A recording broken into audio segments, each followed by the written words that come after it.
លោកស្រីនិយាយទៅខ្ញុំអត់ដែលឃើញទេលោកស្រីខ្ញុំធ្លាប់តែឃើញដូនជីហើយនឹងលោកផុសតែពេលលោកស្រីខ្ញុំជួបគាត់ដូចមានអារម្មណ៍ប្លែកដែរតែគេមានពាក្យគេហៅមួយទៀតគេហៅថាភិក្ខុនីហើយខ្ញុំអត់ចេះហៅក៏ខ្ញុំហៅថាលោកស្រីតែម្ដងតែឥឡូវខ្ញុំដឹងហើយក្បាលវីដេអូមកគឺថាដើរភ្លួដើរហិតនិយាយពីថាធ្វើដូចឯងហ្នឹងគឺគណៈកម្មការ Master Chef ចឹងណានិយាយទៅបងប្អូនទាំងអស់គ្នាម្ហូបខ្ញុំធ្លាប់តែធ្វើម្ហូបមានសាច់ទៅពេលមកធ្វើម្ហូបលក្ខណៈបែបបួសអត់មានសាច់ចឹងរៀងប្លែកអារម្មណ៍ដែរចំពោះកម្មវិធីលើកហ្នឹងបងប្អូនទាំងអស់គ្នាគឺយើងធ្វើបុណ្យកឋិននៅវត្តបញ្ញាធំ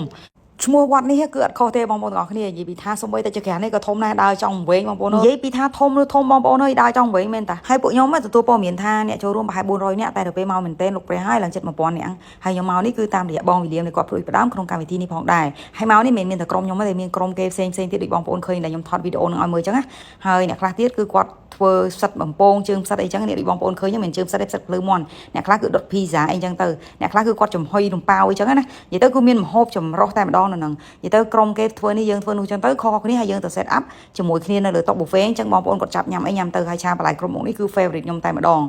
និយាយពីថាអូយបងប្អូនយើងគឺចូលរួមសកម្មខ្លាំងមែនទែនហើយនេះគឺគីមជីបងប្អូនទុកញ៉ាំជាមួយបាយឆាហើយមានដូចជាបន្លែមានដូចជាផ្លែឈើសម្រាប់លាងមាត់ហើយមួយក្រុមទៀតគឺគាត់ចាំទទួលម្ហូបឆ្អិនដើម្បីរៀបចំដាក់ថាអញ្ចឹងទៅលើកទៅ set up នៅក្រៅហើយនិយាយពីថាអើយដូចបងប្អូនឃើញក្នុងវីដេអូនេះចឹងខ្ញុំមានអារម្មណ៍ថាកក់ក្ដៅខ្លាំងមែនទែនណាមកធ្វើម្ហូបនៅហ្នឹងលក្ខណៈថាគឺយើងធ្វើបានបនហើយដោយសទ្ធាជ្រះថ្លារបស់យើងផងដែរញ៉ាំម្ហូបដែលមានសាច់និយាយទៅក្នុងឆាកជីវិតយើងម្នាក់តែយើងមកជាតិនេះគឺយើងញ៉ាំម្ហូបអត់សាច់ប្រហែលដងអញ្ចឹងណាហើយនេះកន្លែងដែលយើង set upដើម្បីឲ្យលោកស្រីគាត់បិណ្ឌបាតអីអញ្ចឹងណាបងប្អូនទាំងអស់គ្នាគាត់បិណ្ឌបាតហើយក៏មានបិណ្ឌបាតរួចក៏ពុតបរិស័ទយើងមកដួសញ៉ាំតាមក្រោយអញ្ចឹងដូចបងប្អូនឃើញយើងសិតតាលោកស្រីទាំងអស់និយាយទៅខ្ញុំតម្លើទី1ខ្ញុំឃើញលោកស្រីវត្តយើងគេហៅដូនជីតែដល់ពេលលោកនេះគេហៅលោកស្រីតែគេហៅមានពាក្យមួយទៀតគេហៅភិក្ខុនីខ្ញុំអត់ចេះហៅខ្ញុំហៅលោកស្រីទៅអញ្ចឹងណា